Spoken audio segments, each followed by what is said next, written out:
You spent 8 months planning my humiliation. A. I spent 3 weeks ending your future. The divorce papers were supposed to be a surprise for my 38th birthday.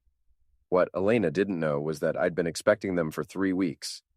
Happy birthday, David. My mother-in-law, Vivian, stood up at our corner table in Chez Laurent, the most expensive restaurant in downtown Chicago. Her perfectly manicured fingers held a pink butterfly envelope like she was presenting the crown jewels. From all of us. I looked around the table. Elena sat there with her phone out, recording my reaction like this was some kind of reality show. Her brother Tom smirked from across the table, swirling his overpriced wine. Even Elena's best friend Jessica was there, barely containing her excitement. How thoughtful, I said, taking the envelope. The paper felt expensive. Probably cost more than most people spend on groceries. I opened it slowly, scanning the legal documents inside. Divorce petition, asset division, custody arrangements for assets I'd apparently never really owned. Well?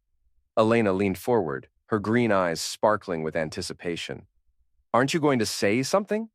I pulled out the Mont Blanc pen she'd given me for our first anniversary. The irony wasn't lost on me. This is very thorough work. Must have taken months to prepare. David, we need to talk about... Elena started. No need. I signed each page methodically, my handwriting steady. Everything looks in order.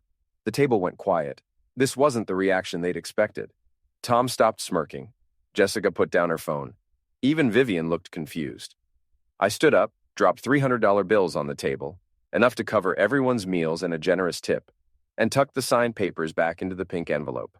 Dinner's on me. Consider it a divorce gift. I handed the envelope back to Vivian. Tell your lawyer he did excellent work, very creative with the asset division. David, wait. Elena scrambled to her feet, but I was already walking toward the exit. Enjoy your celebration, I called back without turning around. If only they knew what I'd done 2 hours before dessert was even served. The real story started 3 weeks earlier, when I came home early from a logistics conference in Milwaukee. I'd caught an earlier flight, thinking I'd surprise Elena with takeout from her favorite Thai place. Instead, I got the surprise. I heard voices coming from the kitchen as I set down my suitcase. Elena was on the phone, pacing back and forth in front of our granite island. Mom. He has no idea. Richard says the Paris trip is all arranged, the hotel, everything. I just need to get through this birthday dinner, get the papers signed, and I'm free. I froze in the hallway, still holding the bag of pad thai. Half his assets, Elena. Make sure you get half. Richard promised you that promotion once you're divorced, right? Vice President of Marketing, you've earned it. My wife laughed, the sound sharp and unfamiliar. David thinks I'm some helpless corporate drone who needs his protection. He has no idea I've been planning this for 8 months. Richard and I have been very careful. Richard, her boss. The same Richard who'd been to our house for dinner parties, who'd shaken my hand and complimented my barbecue skills. The kink retreat in Paris will be perfect, Elena continued. 2 weeks of everything David was too boring to try. Richard says the chateau has rooms specifically designed for... I'd heard enough. I backed out of the house quietly, drove around the block, and came home again 20 minutes later, making sure to slam the front door. Elena, I'm home. Brought Thai food. She appeared in the hallway, all smiles and kisses. You're early. How was Milwaukee? Boring conference stuff. How was your day? Oh, the usual office drama. Richard's been pushing everyone hard on the Morrison account. I smiled and nodded, playing the part of the oblivious husband while my mind raced. 8 months of planning. A promotion waiting for her. Paris. Richard. That night, while Elena slept beside me, I stared at the ceiling and made my own plans. The next morning, I called my old army buddy Malik. He owned a bar called Murphy's on the south side, but more importantly, he had connections throughout the city. The kind of people who could find information others couldn't. Dave, what's going on, brother? I need a favor, Malik. A big one. Name it. I think Elena's cheating on me. I need proof. There was a pause. Crap, man, I'm sorry. What do you need? A private investigator. Someone discreet. And I need to move some assets around without Elena knowing. I know a guy, PI named Tommy Russo, used to be Chicago PD, and my cousin Marcus works at First National, handles private wealth management. How much are we talking about? I did some quick math in my head. About $12 million in business assets, plus the house, cars, investment accounts. I need it protected. Malik whistled. Wow, Dave, I knew your logistics company was doing well, but $12 million. Elena thinks I'm just a guy who moves boxes around in warehouses. She has no idea how much government contract work we actually do. Lucky for you. Unlucky for her. Within 48 hours, I had Tommy Russo following Elena and Richard, documenting their lunch meetings, their evening strategy sessions, and their weekend trips to the Four Seasons. The photos were damning. Richard's hand on Elena's thigh during a supposedly professional dinner. Elena leaving his apartment at 6 a.m. on a Tuesday, both of them checking into a hotel in Naperville using fake names. Meanwhile, Marcus helped me restructure everything. We created a family trust with my 19-year-old niece Sarah as the primary beneficiary. She was studying business at Northwestern and had always been more family to me than Elena's relatives ever were. The house went into an LLC. The business assets were transferred to offshore accounts that Elena's divorce lawyer would never find. "Your wife's attorney is going to have a very bad day," Marcus told me as we finished the paperwork. "On paper, you're worth about $50,000 in a 10-year-old pickup truck." Perfect. But I wasn't done. I wanted to understand exactly how deep this betrayal went. I hired a tech consultant named Jake, one of those pale, energy drink-fueled guys who could hack into anything with a Wi-Fi signal. Within a week, he had access to Elena's email, text messages, and cloud storage. The evidence was worse than I'd imagined. Elena and Richard had been planning this for almost a year. They'd researched divorce lawyers, calculated asset divisions, and even discussed how to frame me as an emotionally manipulative husband if I contested the divorce. But the worst part was the group chat between Elena, her mother Vivian, and her brother Tom. They called it Operation Butterfly. Apparently, my wife thought I was weak and fragile, easily crushed. Elena: "David's so pathetic. He actually thinks I love him." Vivian: "Just remember, dear, you need to document everything. If he fights the divorce, we need evidence of emotional misuse." Tom: "The guy's a loser. Always has been. Remember how he used to work construction before he got lucky with that trucking company?" Elena: "Richard says once we're in Paris, he'll introduce me to some of his European clients. Real sophisticated people? Not like David's blue-collar friends." Vivian: "You deserve so much better, sweetheart. Someone with class. Someone who understands fine dining and culture." Tom: "I still can't believe he proposed to you at that dive bar. So embarrassing. I read through months of messages, each one a knife twist. They'd been mocking me, planning my humiliation, counting my money before they'd even filed the papers." The Paris trip was scheduled for the week after my birthday. Elena had already requested time off work, supposedly for a family emergency. Richard had booked the Château de Malmaison, a luxury resort that specialized in alternative lifestyle experiences. The itinerary included activities that would have made an adult movie star blush. I screenshotted everything, printed copies, stored backups in 3 different locations. Then I started planning my own operation. "You seem different lately," Elena said over dinner the night before my birthday. We were at home eating the salmon she'd cooked, probably practicing her domestic goddess routine before she disappeared to France. "Different how?" "I don't know. Distant. Are you okay?" I looked across the table at her. Even knowing what I knew, she was still beautiful. Green eyes, auburn hair, the kind of smile that had made me fall in love with her 6 years ago. It was amazing how someone could look exactly the same while becoming a complete stranger. Just work stress. The Morrison account Richard mentioned. It's been keeping me up at night. Her face flickered with something. Guilt, maybe, or fear that I'd figured something out. "Richard works his people pretty hard. I'm sure it'll settle down soon." "I'm sure it will." After dinner, Elena went upstairs to take a bath. I waited until I heard the water running, then made my final preparations. First, I called Tommy Russo. "I need you at Chez Laurent tomorrow night at 8. Elena's planning something big, and I want it documented." "You got it, Dave. I'll be there with the good camera." Next, I called Jake. "I need you to set up something special. Elena's going to film whatever happens tomorrow. I want that video to accidentally get shared with some very specific people. Her boss, her boss's wife, her entire department, and the board of directors at Pinnacle Marketing. Can you make it look like she sent it herself?" Jake laughed. "Oh man, that's evil. I love it. Give me access to her phone for 30 seconds tomorrow, and I'll make it happen." Finally, I called Sarah, my niece. She was home from Northwestern for spring break, working part-time at a coffee shop and complaining about her boring internship prospects.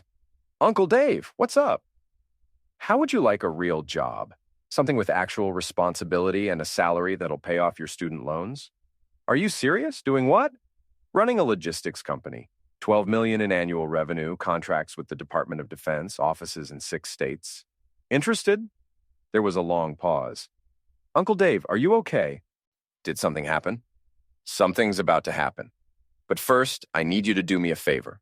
Tomorrow night, I want you to go to Chez Laurent downtown at 8:30. Sit at the bar, order a drink, and film whatever happens at table 12. Can you do that? This sounds crazy, but yes, should I be worried? Not about anything that'll affect you. Trust me, Sarah, by this time next week, you're going to understand why I'm the uncle who always believed in you and Elena's family are the people who never will. The next morning, Elena was unusually affectionate. She made me breakfast, kissed me goodbye, and told me she had something special planned for my birthday dinner. I can't wait, I told her, and I meant it. I spent the day at my office tying up loose ends. I called my top managers and explained that there might be some personal disruptions in the coming weeks, but that the business would continue operating normally. Is everything okay, Mr. Thompson? Asked Maria, my operations director. Everything's going to be fine, Maria, better than fine. But I might need you all to be extra vigilant about security for a while. If anyone comes around asking questions about company finances or my personal assets, refer them to our legal department. Of course, sir. Is there anything else we should know? I looked around the office I'd built from nothing, the maps showing our routes across the Midwest, the photos of our drivers and warehouse teams, the contracts that had taken me from a guy with a single truck to someone who moved freight for half the Fortune 500. Just remember that this company exists because we work harder and smarter than everyone else. That's not going to change, no matter what happens in my personal life. At 6 o'clock, I went home to get ready for dinner. Elena was in the bedroom, putting on a black dress I'd never seen before. New dress? I wanted to look special for your birthday. She smiled at me in the mirror. I hope you like your surprise. I'm sure I will. I put on my best suit, the navy one Elena had picked out for me last Christmas. If this was going to be a performance, I wanted to look the part. As we drove to the restaurant, Elena kept glancing at me nervously. David, I want you to know that whatever happens tonight, I hope you'll understand that sometimes people grow apart. Of course, I said. Sometimes they do. We pulled into the valet parking at Chez Laurent. Elena checked her phone one more time, then took my arm. Ready for your birthday surprise? Elena, I said, stopping her before we walked through the doors. I want you to know that after tonight, everything's going to be different between us. She squeezed my arm, probably thinking I was talking about the divorce papers. I know, David. I know. We walked inside together and I saw Vivian, Tom, and Jessica already seated at our table. Tommy Russo was at a corner booth, camera ready. Sarah was at the bar, phone in hand. It was showtime. The morning after the restaurant ambush, I woke up alone for the first time in 6 years. Elena had spent the night at her mother's house, probably crying into Vivian's shoulder about how I'd ruined everything by not breaking down on a cue. My phone had 17 missed calls and 43 text messages. Elena, we need to talk. This isn't over. Tom, you're making a huge mistake, Dave. My sister's being generous. Vivian, David, dear, let's discuss this like civilized people. Jessica, GTF was that about last night? Elena's devastated. I deleted them all without responding and made coffee. Then I called Tommy Russo. Please tell me you got everything. Oh, I got it all, brother. The whole setup, your reaction, their faces when you walked out. It's beautiful. You want me to send copies to your lawyer? Not yet. First, I want you to follow Richard today. Elena's going to be in crisis mode, which means she'll be calling him every 5 minutes. I want to know where he goes, who he talks to, what he does. You got it. Anything else? Yeah. Find out everything you can about Richard's wife. Name's Catherine Morrison. She's a partner at Morrison, Blake, and Associates. I have a feeling she's going to be very interested in what her husband's been up to. By noon, the first part of my plan was in motion. Jake had worked his magic. Elena's video from the restaurant had mysteriously appeared in the Pinnacle Marketing Company Slack channel, along with several of her more explicit text messages with Richard. My phone rang. Elena. David, you have to help me. Something terrible happened at work. Someone hacked my phone and... That sounds awful, I said. Have you tried calling IT? This isn't a joke! Richard's been suspended pending an investigation. They're saying we had an inappropriate relationship. My job is on the line. I'm sorry to hear that, Elena. Maybe you should call your lawyer. David, please, I know you're angry about the divorce, but you can't let them destroy my career over this. I almost laughed. Elena, I'm not destroying anything. I'm just not fixing your problems anymore. She hung up on me. 20 minutes later, Tom called. What the heck did you do, Dave? I signed some papers, had a nice dinner, went home. Don't play dumb with me. Elena's career is ruined. Richard's wife is threatening to sue the company. Mom's getting calls from reporters. Reporters? Someone leaked the story to the business press. Marketing VP suspended in affair scandal. It's all over LinkedIn. I hadn't arranged for any reporters, but I wasn't surprised. In the corporate world, news like this spread faster than wildfire. Richard was a senior executive at a publicly traded company. His personal scandals were automatically newsworthy. That's terrible, Tom. I hope Elena finds a way to work through this difficult time. You smug bastard. You think you're so smart, don't you? I think I'm a guy whose wife tried to ambush him with divorce papers on his birthday. Everything else is just consequences. Tom hung up too. I spent the afternoon at Murphy's, Malik's bar.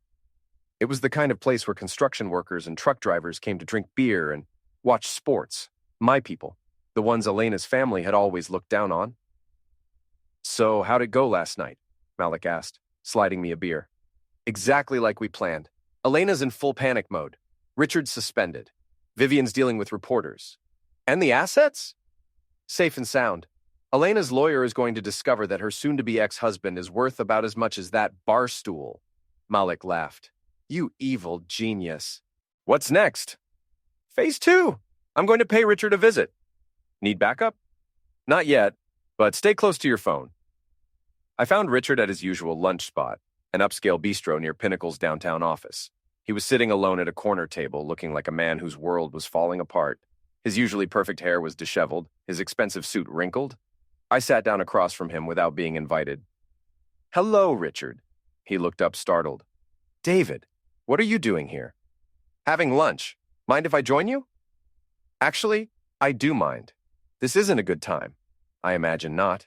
Suspension pending investigation. That's got to be stressful. Richard's face went pale. Look, David, whatever you think happened between Elena and me, I don't think anything, Richard. I know exactly what happened.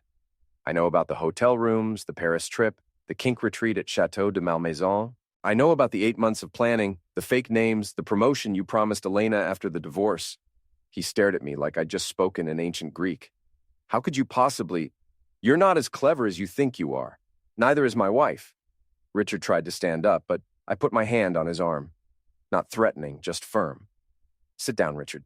We're going to have a civilized conversation. He sat. Here's what's going to happen, I continued. You're going to resign from Pinnacle Marketing. Today. You're going to write a letter taking full responsibility for the inappropriate relationship with Elena, and you're going to recommend that she be terminated for violating company policy. I can't do that. Your career is over anyway. Catherine's filing for divorce, isn't she? And I'm guessing she's not going to be as generous as Elena expected me to be. Richard's shoulders sagged. How do you know about Catherine? I know a lot of things, Richard. For instance, I know that Catherine's law firm represents several of Pinnacle's biggest clients. I know that she's already spoken to the board of directors about potential liability issues. And I know that she's very, very angry. What do you want from me? I want you to disappear, resign, leave Chicago, start over somewhere else. Do that and I'll make sure the evidence of your more creative activities stays private. What evidence? I pulled out my phone and showed him a video screenshot. Him and Elena in a hotel room, engaged in activities that would make his conservative corporate board very uncomfortable. Jake's very good with security cameras, I said. Hotel surveillance systems are surprisingly easy to access if you know what you're doing.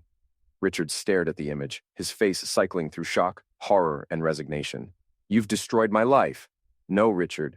You destroyed your own life. I'm just making sure the consequences stick. I stood up and dropped a 20 on the table.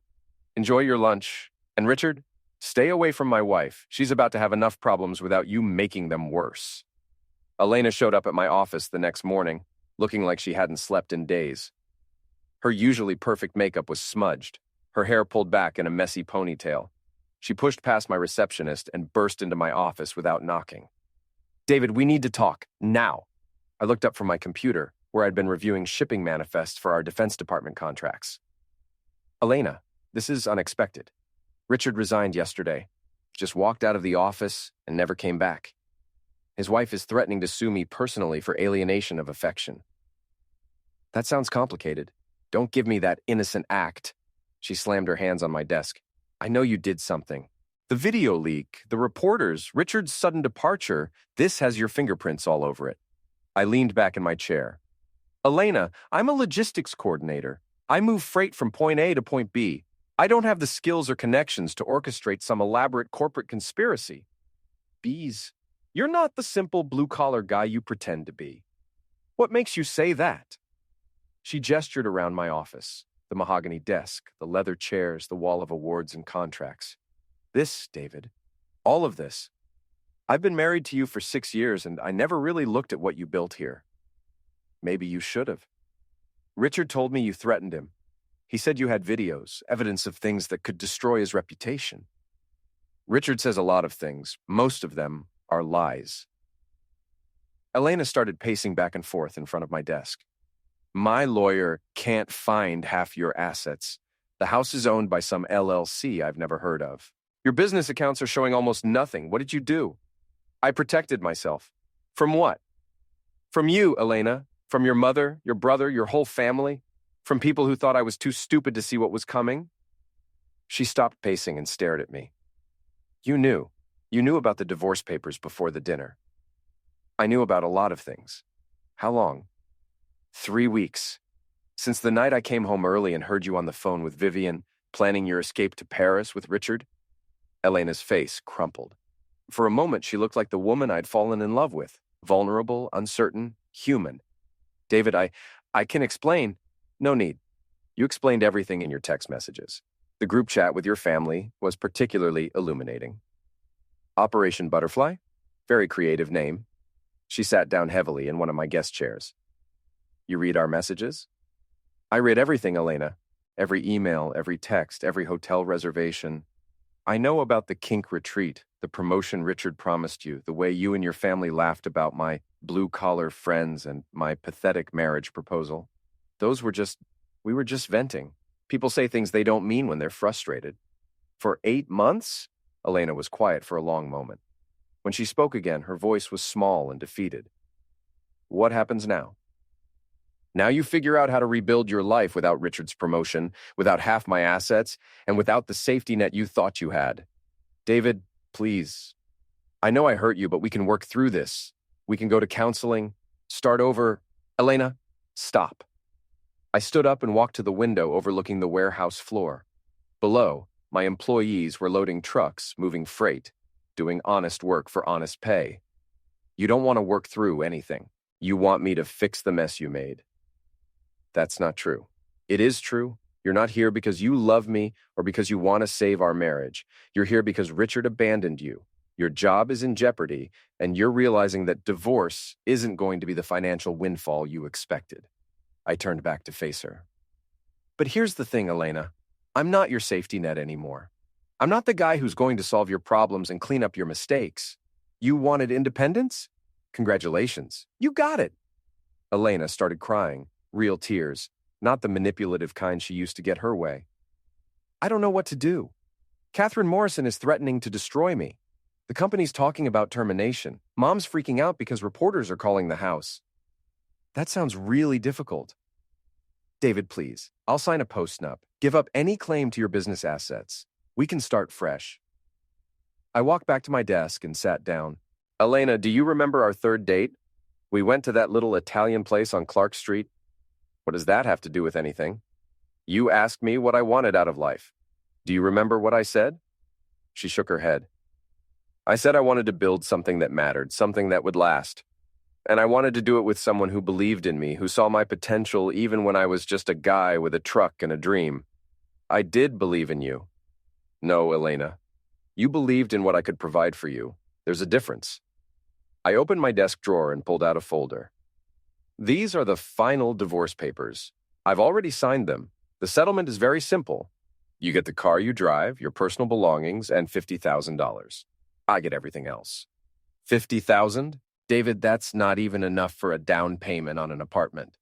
It's more than I had when I started this company. Elena stared at the papers like they were written in a foreign language.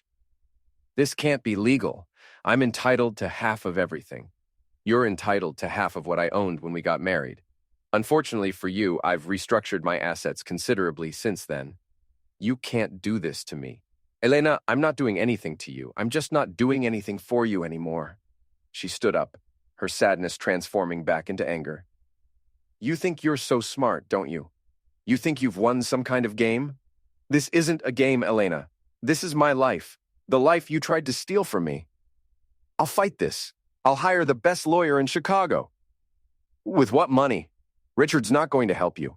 He's too busy trying to save his own career.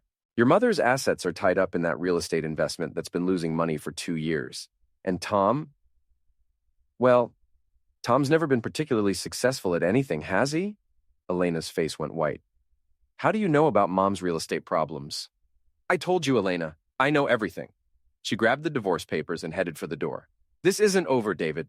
Yes, it is. After she left, I sat in my office for a long time, looking out at the warehouse floor. My phone buzzed with a text from Sarah. Sarah, just finished my first day as interim CEO. The staff is amazing, Uncle Dave. Thank you for this opportunity. I smiled and typed back. You earned it, kiddo. How does it feel to be in charge? Sarah, terrifying and exciting. Also, a woman named Elena called looking for you. She seemed upset. Don't worry about Elena. Focus on the business. You're going to do great. Sarah, Uncle Dave, whatever happened between you and Elena, I'm sorry, but I'm also grateful. This company is incredible, and I promise I'll take care of it. I know you will. I put down my phone and got back to work. There were still a few loose ends to tie up. The confrontation I'd been expecting came 3 days later, but not from Elena. Tom and Vivian showed up at Murphy's while I was having dinner with Malik. There he is, Tom announced loudly as they walked through the door. The man who destroyed my sister's life. Every head in the bar turned to look at us. Malik started to stand up, but I put a hand on his arm. Let them come. Tom strutted over to our table like he owned the place, with Vivian trailing behind him in an outfit that probably cost more than most of Murphy's customers made in a month. We need to talk, Dave. Then talk. Not here. Somewhere private. I looked around the bar, construction workers, truck drivers, off-duty cops, the kind of people who'd grown up in neighborhoods where problems got settled face to face. This is as private as it gets, Tom. Say what you came to say. Tom glanced around nervously, probably realizing that his usual intimidation tactics weren't going to work in a room full of people who'd eaten guys like him for breakfast. Elena's career is ruined because of you. Elena's career is ruined because she slept with her married boss and got caught. I had nothing to do with that. Bees, you orchestrated this whole thing. I signed divorce papers and went home. Everything else is just consequences. Vivian stepped forward, trying to project the same authority that worked at her country club fundraisers. David, dear, let's be reasonable. Elena made some mistakes, but destroying her life isn't going to solve anything. I'm not destroying anything, Vivian. I'm just not fixing Elena's problems anymore. You've hidden your assets, Tom accused. That's fraud. That's financial planning. We'll take you to court. We'll prove you manipulated the system to cheat Elena out of her fair share. I smiled and took a sip of my beer. Go ahead, Tom. Take me to court.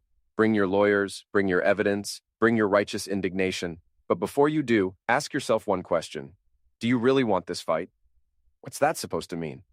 I stood up slowly, and suddenly the atmosphere in the bar shifted. Conversations stopped. People started paying attention. It means that for 6 years, I've been the good husband, the guy who fixed Elena's problems, covered for her mistakes, and pretended not to notice when your family treated me like hired help. David, Vivian started, but I cut her off. I'm talking, Vivian. For once in my life, I'm talking, and you're going to listen. I looked directly at Tom. You want to know what fraud looks like? Fraud is your mother claiming tax exemptions for a charity that doesn't exist. Fraud is you inflating construction estimates on city contracts and pocketing the difference. Fraud is Elena using company resources to plan her affair with Richard. Tom's face went pale. You can't prove any of that. Actually, I can. See, when you decide to destroy someone's life, it's important to do your homework first. Make sure you understand exactly who you're dealing with. I pulled out my phone and scrolled to a folder marked Insurance. Tom, you remember that warehouse fire last year? The one where you collected $200,000 in insurance money for damaged inventory? Interesting thing about insurance fraud. There's no statute of limitations on federal charges. You're bluffing. I showed him a photo on my phone. Security camera footage of Tom moving perfectly good merchandise out of the warehouse 2 days before the accidental fire. Am I? Tom stared at the image, his swagger completely gone. I turned to Vivian. And you, Vivian. The Riverside Children's Foundation, lovely name for a charity. Too bad it's just a shell company you use to hide income from your real estate investments. The IRS is very interested in charities that spend more money on administrative costs than they donate to actual children. Vivian's perfect composure cracked. How did you? I'm a logistics coordinator, remember? I'm very good at tracking things that move from place to place. Money, merchandise, lies, they all leave trails. The bar was dead silent now. Even the bartender had stopped washing glasses. Here's what's going to happen, I continued. You're going to leave Elena alone to deal with the consequences of her choices. You're going to stop calling me, stop threatening me, and stop pretending that I'm the villain in this story. And if we don't, Tom asked, trying to sound tough but failing completely, then I make some phone calls. The IRS gets an anonymous tip about Vivian's charity. The FBI gets some interesting information about Tom's construction contracts. Elena's new employers, assuming she finds any, get a detailed report about her professional ethics. I sat back down and picked up my beer. But I don't think it'll come to that. You're both smarter than you pretend to be. You know when you're beaten. Tom looked at his mother, then back at me. You son of a witch. Tom, Malik said quietly, speaking for the first time since they'd arrived. I think you should leave now. It wasn't a suggestion. Malik was 6'4" and had served 3 tours in the Middle East. When he made recommendations, smart people listened. Tom grabbed Vivian's arm. Come on, Mom, we're done here. They headed for the door, but Vivian turned back one last time. Elena really did love you, you know? No, Vivian. Elena loved what she thought I could give her. There's a difference. After they left, the bar slowly returned to normal. Conversations resumed, the jukebox started playing again, and Malik ordered another round. Man, brother, that was ice cold. They had it coming. So what now? This thing really over? I thought about Elena, probably sitting in her mother's house right now, trying to figure out how everything had gone so wrong. I thought about Richard, updating his resume and hoping Catherine didn't take everything in the divorce. I thought about Tom and Vivian, realizing that the blue-collar guy they'd always looked down on had just outplayed them completely. Yeah, I said, it's over. But I was wrong. There was still one more surprise coming. 2 weeks later, I was in my office when Sarah knocked on my door. Uncle Dave, there's someone here to see you. Says it's about Elena. If it's Elena, tell her to call her lawyer.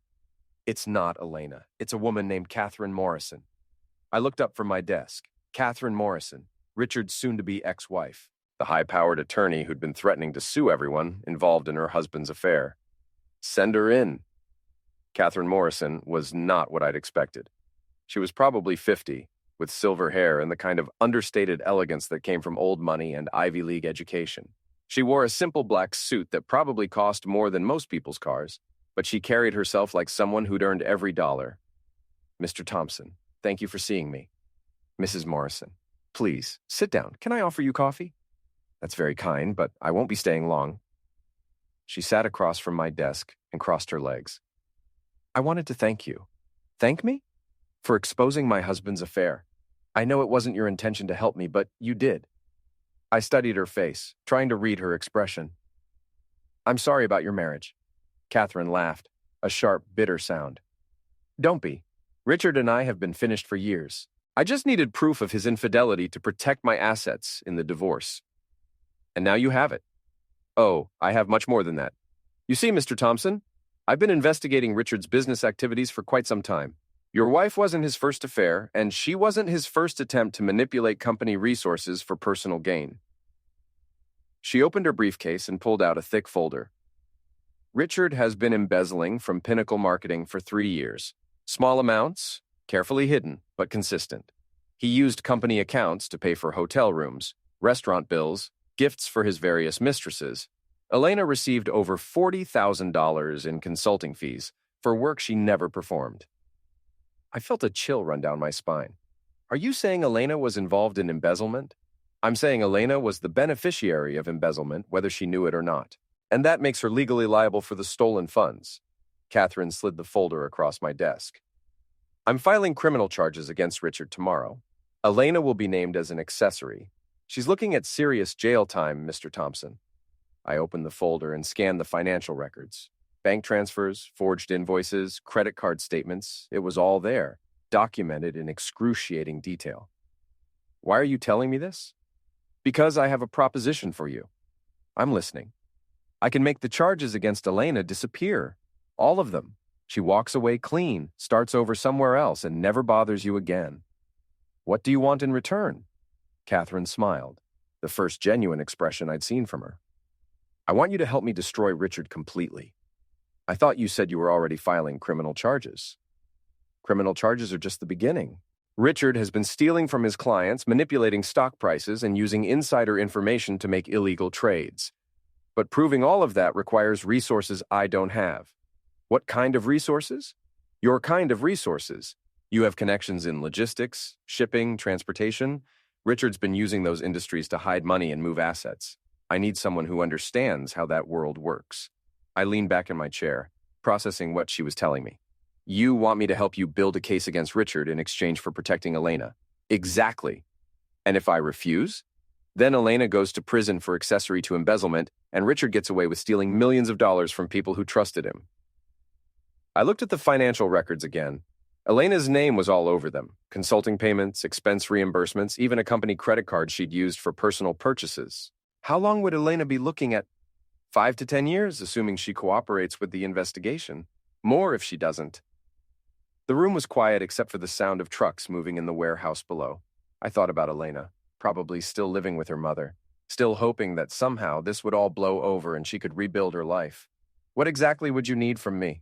Access to shipping records, transportation manifests, anything that shows how Richard moved money through logistics companies. I know he used at least 3 different freight companies to hide assets, but I can't prove it without inside information.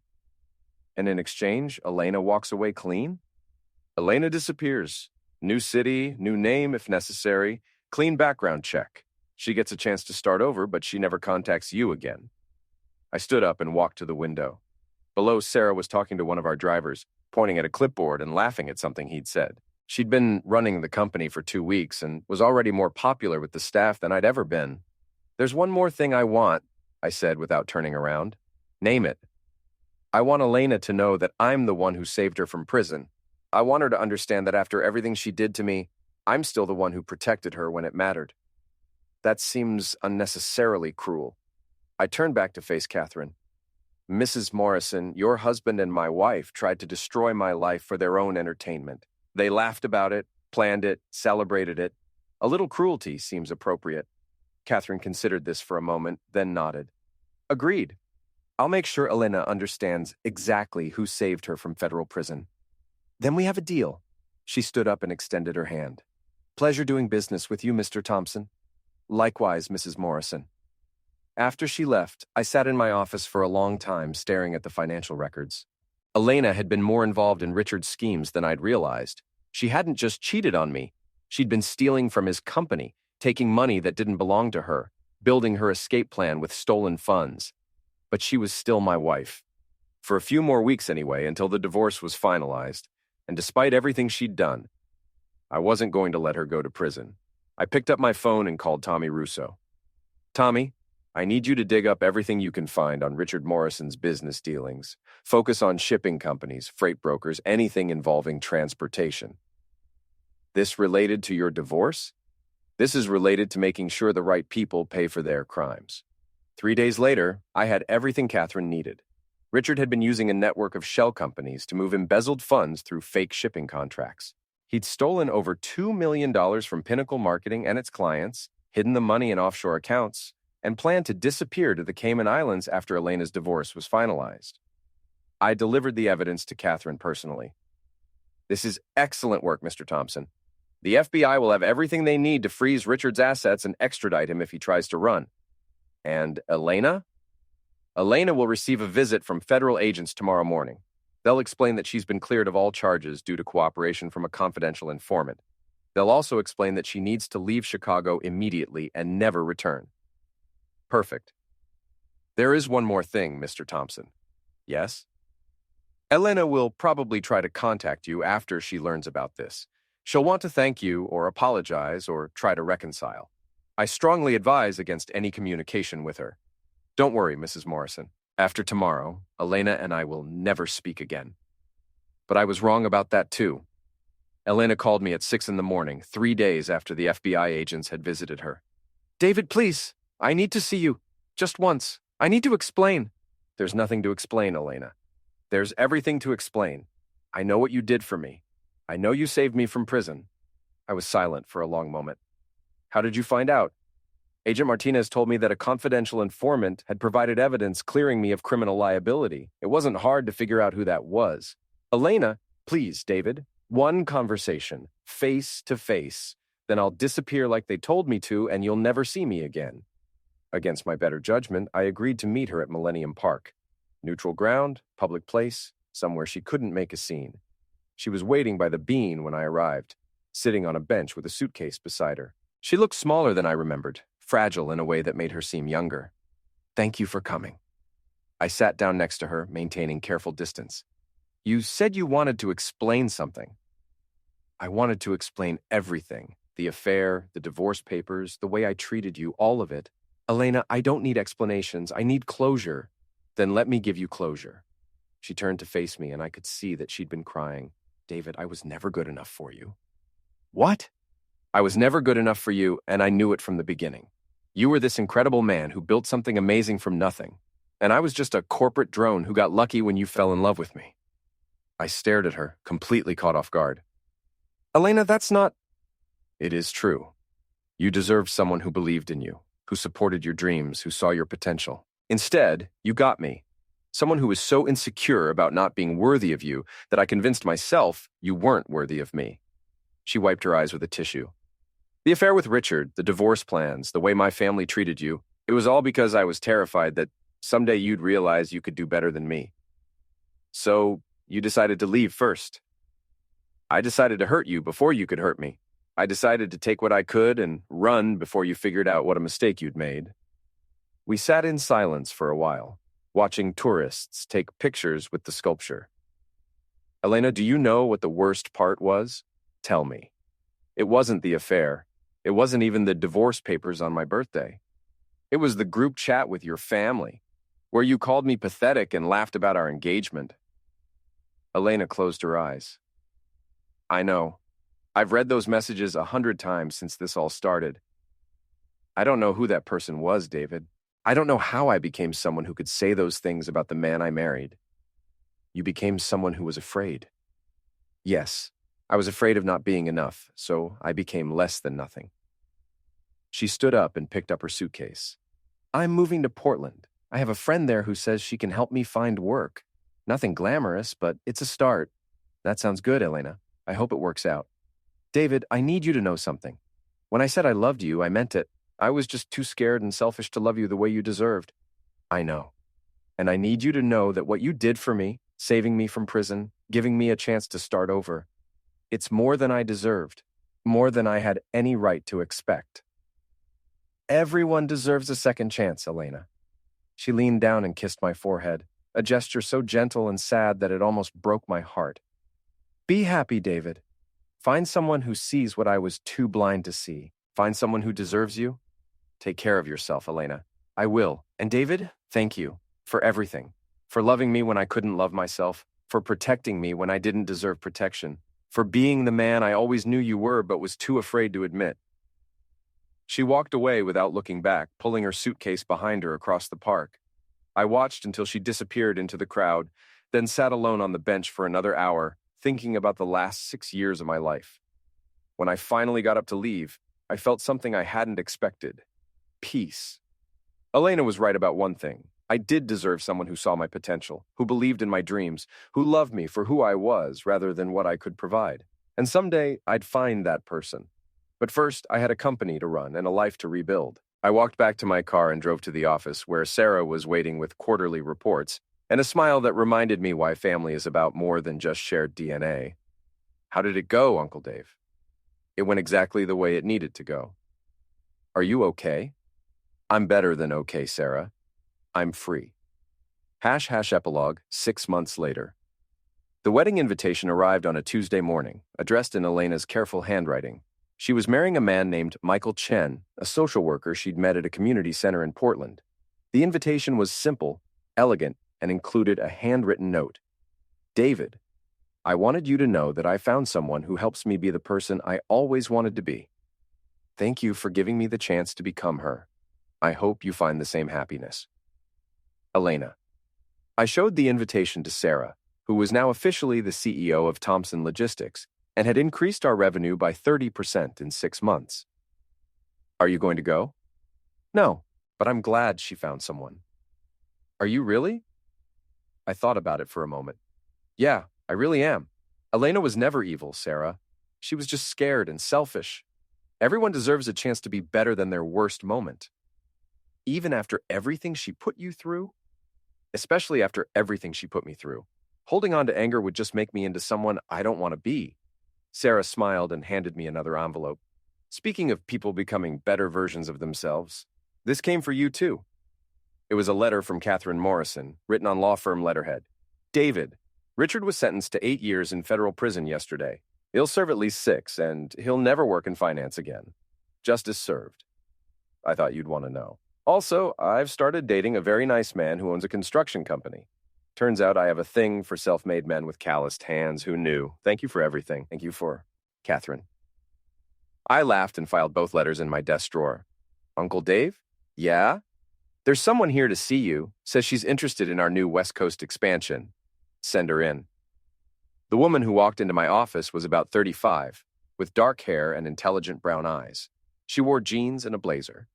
Professional, but not pretentious. She had the kind of smile that suggested she knew how to laugh at herself. Mr. Thompson, I'm Jessica Walsh. I run a logistics consulting firm in San Francisco, and I hear you're looking to expand into California. That's right, please sit down. Can I offer you coffee? I'd love some. As Sarah brought in coffee and Jessica Walsh spread out maps and business plans on my desk, I realized something important. I was ready for whatever came next. The divorce, the revenge, the pain and anger, and eventual forgiveness, all of it had been necessary to get me to this moment. I was 48 years old, successful, free, and sitting across from an attractive woman who was talking about freight routes and shipping contracts with the kind of passion I recognized in myself.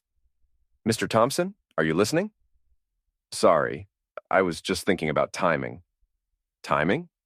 Yeah, how sometimes the worst things that happen to us turn out to be exactly what we needed. Jessica Walsh smiled. That's a very philosophical way to look at logistics. I'm a very philosophical guy. I can see that. So, about those shipping routes. As we talked business and I found myself genuinely interested in both the conversation and the woman having it, I thought about Elena's wedding invitation and Catherine's letter and the strange way life had of working itself out. 6 months ago, I'd been a man whose wife was planning to destroy him for sport. Today, I was a man who'd not only survived that destruction, but had emerged stronger, wiser, and ready for whatever adventure came next. The difference between a victim and a survivor, I realized, wasn't about what happened to you. It was about what you chose to do with what happened to you. And I'd chosen to build something better from the ashes of what I'd lost. Jessica Walsh was still talking about freight routes, but she was also laughing at something I'd said, and her laugh was warm and genuine and completely different from Elena's calculated charm. I leaned back in my chair and smiled. Sometimes the best revenge was simply living well, and I was just getting started.